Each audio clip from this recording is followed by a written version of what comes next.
નમસ્કાર વિદ્યાર્થી મિત્રો, શ્રી કડબીબાઈ વિરાણી કન્યા વિદ્યાલય રાજકોટથી હું આપની physical teacher twinkle Majethia online ક્લાસમાં આપ સર્વનું સ્વાગત કરું છું.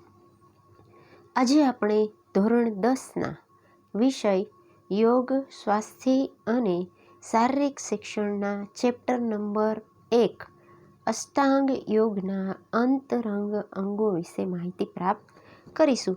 તો સર્વપ્રથમ અષ્ટાંગ યોગના અંતરંગ અંગો. યોગ ભારતના ઋષિમુનિએ આપેલ પ્રાચીન અનમોલ વિદ્યા છે. ભારતની પ્રાચીન સંસ્કૃતિમાં 6 દર્શન છે. મહર્ષિ પતંજલિએ પાતંજલ યોગસૂત્ર નામના ગ્રંથમાં યોગશાસ્ત્રનું વર્ણન કર્યું છે. યોગમાં 8 અંગોનો સમાવેશ થતો હોવાથી તેને અષ્ટાંગ યોગ કહેવામાં આવે છે. અષ્ટાંગ યોગને બહિરંગ અને અંતરંગ એમ 2 વિભાગમાં વિભાજિત કરવામાં આવ્યું છે. અષ્ટાંગ યોગના પ્રથમ 5 અંગો છે. પહેલું યમ, બીજું નિયમ, ત્રીજું આસન, ચોથું પ્રાણાયામ, પાંચમું પ્રત્યાહાર. આ 5 અંગોને બહિરંગ યોગ કહેવામાં આવે છે. આ 5 અંગ બાહ્ય ક્રિયાઓ સાથે સંકળાયેલા હોવાથી તેને બહિરંગ યોગ કહેવામાં આવે છે. બાકી રહી ગયેલા 3 અંગો છઠ્ઠું ધારણા, સાતમું ધ્યાન, આઠમું સમાધિ છે. ધારણા, ધ્યાન, સમાધિનો સંબંધ અંતઃકરણ સાથે હોવાથી તેને અંતરંગ યોગ કહેવામાં આવે છે. ધારણા, ધ્યાન, સમાધિ આ ત્રણેયને સંયમ પણ કહી શકાય. બહિરંગ યોગથી શરીર, ઇન્દ્રિયો અને મનને સમાયોજિત કરવામાં આવે છે, જ્યારે અંતરંગ યોગથી ચિત્તનું આંતરિક સમાયોજન થાય છે. ધારણા, ધ્યાન અને સમાધિ. સૌપ્રથમ આપણે ધારણા વિશે માહિતી પ્રાપ્ત કરીશું. ધારણા એ અંતરંગ યોગનું પ્રથમ અંગ છે. મહર્ષિ પતંજલિએ યોગશાસ્ત્રમાં દર્શાવ્યું છે કે ચિત્તને એક દેશ એટલે કે સીમામાં બાંધવાને ધારણા કહે છે. ધારણાનો સામાન્ય અર્થ એકાગ્રતા થાય છે. એકાગ્રતાની મદદથી પરિસ્થિતિ, મન અને ઇન્દ્રિયોને કાબૂમાં રાખી શકાય છે. આંતરિક ધારણામાં બંધ આંખે સ્થૂળ વસ્તુઓ પર ચિત્તને એકાગ્ર કરી શકાય છે. ધારણામાં સફળતા મેળવવા માટે નીચેની 3 વસ્તુઓ અનિવાર્ય છે. નંબર 1 ધૈર્ય, નંબર 2 ઉત્સાહ, નંબર 3 પવિત્રતા. ધારણાનું મહત્વ. સાધક યોગીએ ધારણા જો યોગ્ય રીતે કરેલ હોય તો તે પ્રથમ ધ્યાન અને પછી સમાધિ પ્રાપ્ત કરી શકે છે. સ્થિર ધારણા એ ધ્યાન અને સમાધિની પૂર્વ શરત છે. મનની એકાગ્રતા હોય તો જ વિદ્યાર્થીઓમાં રહેલી ચંચળતા દૂર થાય છે અને અભ્યાસમાં એકાગ્રતા ખૂબ જરૂરી છે. ધારણાથી મનની ચંચળતા દૂર થઈ સ્થિરતા અને એકાગ્રતા આવે છે. નિયમિત રીતે ધારણા કરવાથી મનમાં સ્થિરતા આવે છે, આત્મવિશ્વાસ વધે છે. ધારણાના 5 સ્વરૂપના વિષયો હોય છે. પેલું બાહ્ય વિષય. જ્યારે ધારણા કરતા હોઈએ ત્યારે જેના ઉપર આપણે ધારણા કરીએ એના વિષયો હોય. તો પેલું બાહ્ય વિષયો મૂર્તિ, ચિત્ર, જ્યોતિ વગેરે. બીજું માનસિક વિષયો. બાહ્ય એટલે બહારના, માનસિક એટલે મગજના. વૃક્ષની શાખ, સમુદ્ર, આકાશ, ઈશ્વરની મૂર્તિ માનસિક રીતે કલ્પના કરેલ બાહ્ય વિષયો. શરીરના બાહ્ય અંગરૂપ વિષયો. આમ તો જો કે નામ ઉપરથી ખ્યાલ આવી જાય એવું છે, પણ છતાંય શરીરના બહારના અંગરૂપ વિષયો. નાસાગ્ર, ભ્રુકુટી વગેરે. શરીરના આંતરિક વિષયો હૃદય, નાભી અને ચક્રો વગેરે. ઇન્દ્રિયાતીત વિષયો નાદસ્વરમ, જ્યોતિ દર્શન વગેરે. ધારણા માટેની 4 પદ્ધતિઓ છે. પેલું મનને કોઈ વિશેષ વિચારોથી સતત જોડી રાખવાનું. બીજું કોઈ વસ્તુ કે ઈષ્ટદેવનું સ્મરણ કરવું. ત્રીજું નિંદ્રા દરમિયાન સ્વપ્નમાં પ્રાપ્ત થયેલ સંકેતોનો આધાર લઈને ધારણા. ચોથું કોઈ વિશેષ વ્યક્તિ કે જે સંપૂર્ણ અનાસક્ત છે તેની ઉપર મન એકાગ્ર કરીને. બીજો પ્રકાર છે ધ્યાન, જેના વિશે આપણે માહિતી પ્રાપ્ત કરીશું. મહર્ષિ પતંજલિએ ધ્યાનને 7મું અંગ દર્શાવ્યું છે. અંતરંગમાં બીજું અને અષ્ટાંગ યોગમાં 7મું. ધારણા અને ધ્યાનનો વિષય એક જ, એટલે કે ચિત્ત અર્થાત મન એકાગ્રતાનો છે. ધારણામાં ચિત્તની એકાગ્રતા સતત જળવાતી નથી, પણ સતત અભ્યાસ દ્વારા ચિત્તને એકાગ્ર કરી શકાય છે, જેને ધ્યાન કહે છે. જે અવસ્થામાં કોઈ પણ પ્રકારના વિચાર વગર મનને સ્થિર રાખવું એ જ ધ્યાન. વૃત્તિઓની એકાગ્રતા તે જ ધ્યાન. ચિત્ત ધ્યેયમાં 60 ઘડી સ્થિર થાય તેને ધ્યાન કહે છે. ધ્યાનના પ્રકાર. સગુણ ધ્યાન, જે ધ્યાનનો વિષય ત્રિગુણાત્મક હોય છે, અર્થાત વિષ્ણુ, અગ્નિ, સૂર્ય, પ્રતિમા ધ્યાન ધરવું તેને સગુણ ધ્યાન કહે છે. તેના 3 પ્રકાર છે, એટલે કે સગુણ ધ્યાનના 3 પ્રકાર છે. પાદસ્થ ધ્યાન, એટલે કે ઈશ્વરના ચરણોનું કે સદગુરુના ચરણોનું ધ્યાન ધરવું તેને પાદસ્થ ધ્યાન કહે છે.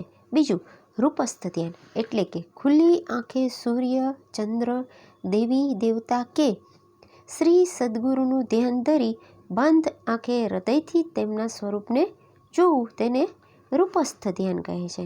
ત્રીજું નખાગ્ર ધ્યાન, એટલે કે કુંભક કરી બંને હાથની આંગળીઓ પરસ્પર ભેળવી, બંને અંગૂઠા એકબીજાને સમાંતર રાખો, હાથને ઊંચા કરી અંગૂઠા નખ દ્રષ્ટિની સીધમાં આવે તે રીતે રાખો. હવે રેચક કરતાં કરતાં બંને હાથ એ જ સ્થિતિમાં રાખી નીચે લાવતા જાઓ, છેવટે બંને હાથ ખોળામાં લાવી દો.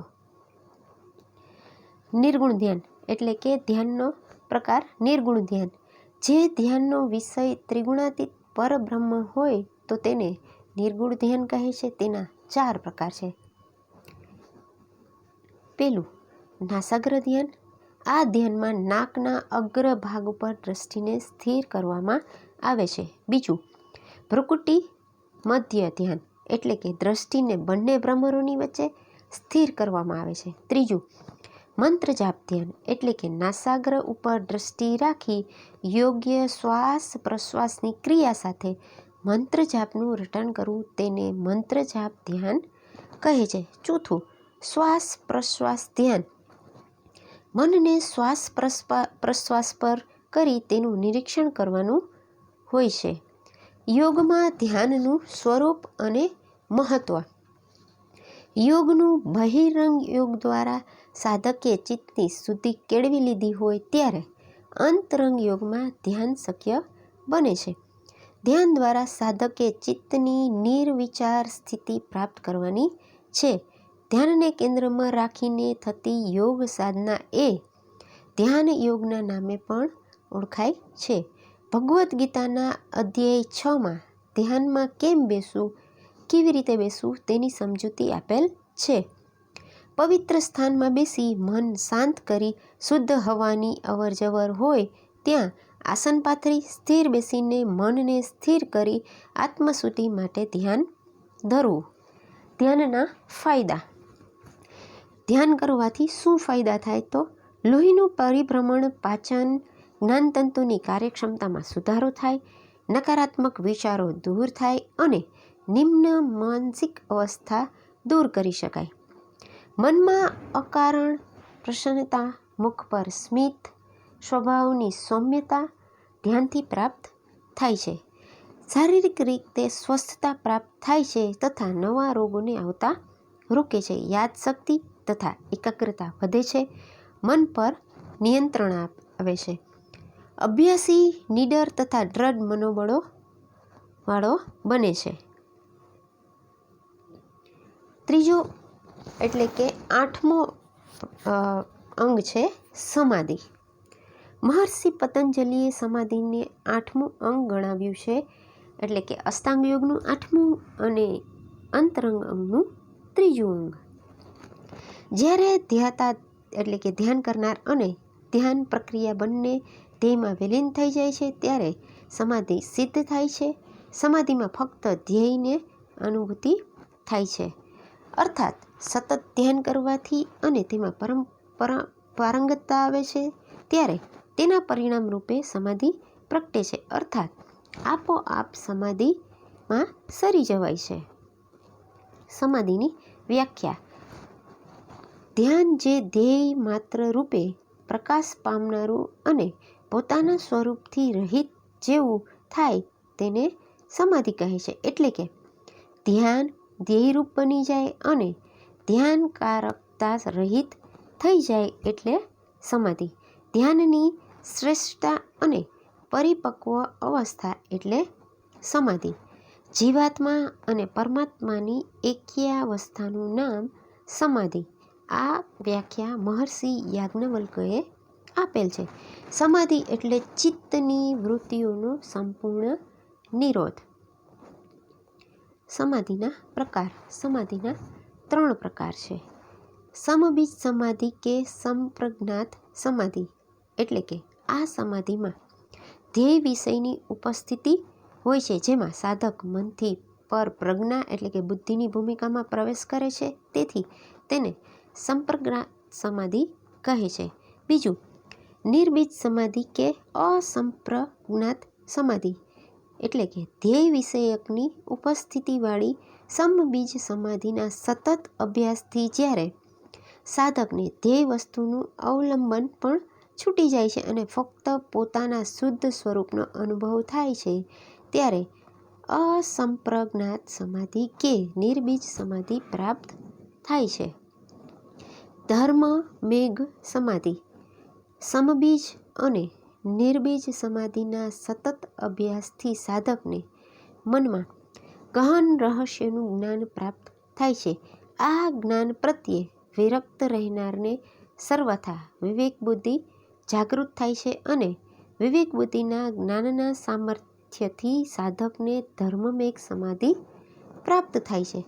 ધર્મમેઘ સમાધિ પ્રાપ્ત થતાં સાધકના પંચક્લેશ, અવિદ્યા એટલે કે અજ્ઞાન, અસ્મિતા એટલે કે અહંકાર, રાગ, દ્વેષ અને અભિનિવેશ જીવન જીવવાની પ્રબળ ઈચ્છા નાશ પામે છે. તેમજ કર્મો એટલે કે બીજ રહિત નાશ પામે છે, એટલે કે કર્મો પણ નાશ પામે છે. ધર્મમેઘ સમાધિ પ્રાપ્ત થતાં જ ક્લેશ કર્મની નિવૃત્તિ થાય છે. ક્લેશ અને કર્મની નિવૃત્તિ એટલે કે ખતમ થઈ જાય છે. એટલે જ કહ્યું છે કે યોગ સાધનાનું પરમ લક્ષ્ય ચિત્તવૃત્તિનો નિરોધ. ધન્યવાદ. આભાર.